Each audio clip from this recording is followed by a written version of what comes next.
नमस्कार। स्वागत है आपका इंडिया गेट टीवी पर। मैं हूं अजय सितिया।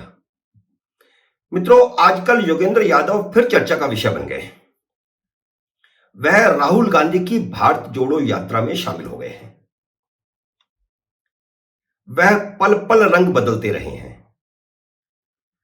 सफोलॉजिस्ट से अपना कैरियर शुरू करके वह अन्ना हजारे के आंदोलन में कूद गए थे। अन्ना हजारे का आंदोलन कांग्रेस सरकार के खिलाफ था। तब की मनमोहन सिंह सरकार भ्रष्टाचार में अकंठ डूबी थी और भ्रष्टाचार के खिलाफ लोकपाल लाने के लिए अन्ना हजारे ने आंदोलन शुरू किया था।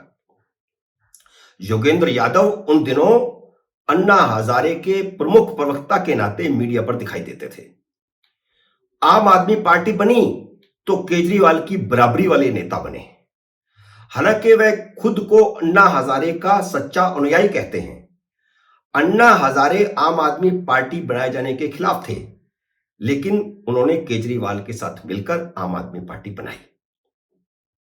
2015 में केजरीवाल ने उन्हें पार्टी से निकाल बाहर किया तो योगेंद्र यादव ने खुद का स्वराज अभियान संगठन बना लिया।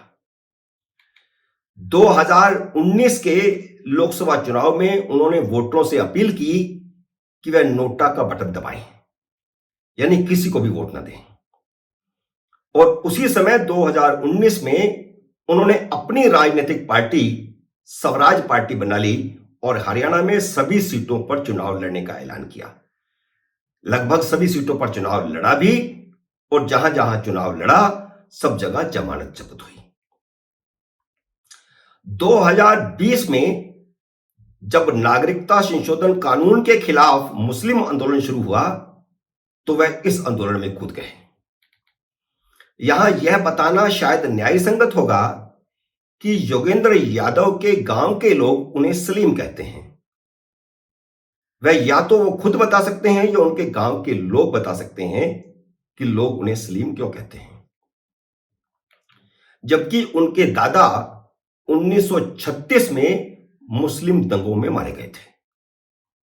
खैर, 2021 में वे किसान आंदोलन में शामिल होकर किसान नेता बन गए और लगातार किसान आंदोलन के प्रवक्ता बने रहे। लेकिन बाद में किसान आंदोलन ने भी उन्हें निकाल बाहर किया था। अब राहुल गांधी ने अपनी भारत जोड़ो यात्रा के सिलसिले में 22 अगस्त को दिल्ली में सामाजिक संगठनों के साथ बैठक की तो उसमें योगेंद्र यादव संचालक की भूमिका में थे। शुरू में घोर कांग्रेस विरोधी रहे। योगेंद्र यादव अब राहुल गांधी की भारत जोड़ो यात्रा में शामिल हैं, लेकिन अपने कुर्ते पर स्वराज इंडिया का बिल्ला लगाए हुए हैं। वह ऐसा कोई मौका नहीं चूकते जिसमें उन्हें मीडिया का अट्रैक्शन मिल रहा हो।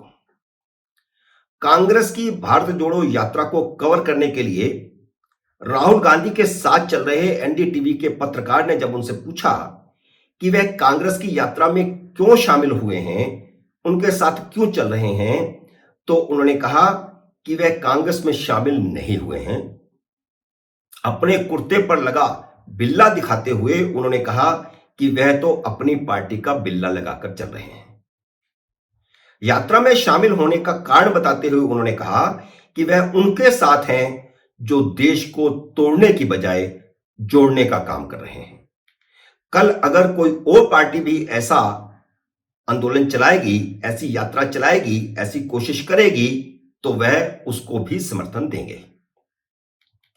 कांग्रेस की भारत जोड़ो यात्रा के बारे में बताते हुए उन्होंने कहा कि विपक्ष एकजुट होकर ही सरकार के सामने चुनौती पेश कर सकता है। इसी क्रम में कांग्रेस ने पहल की है। तो कांग्रेस खुद तो इस बात से इनकार करती है कि यह यात्रा 2024 के चुनाव के लिए है या विपक्ष की एकता के किसी अभियान के अंतर्गत है, लेकिन योगेंद्र यादव ने इस यात्रा के असली मकसद की पोल खोलकर रख दी।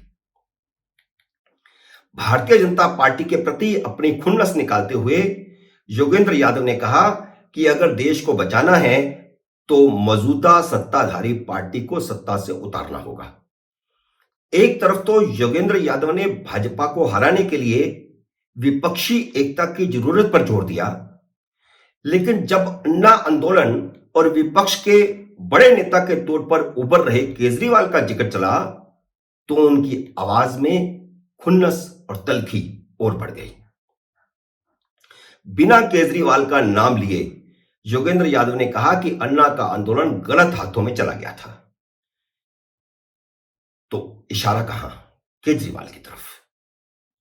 अब वो जो कर रहे हैं, यानी केजरीवाल जो कर रहे हैं, वह उनके लिए शर्म से डूब जाने वाली बात है। योगेंद्र यादव ने कहा कि यह मेरे लिए, यानी योगेंद्र यादव के लिए शर्म से डूबकर मर जाने वाली बात है जो केजरीवाल कर रहे हैं।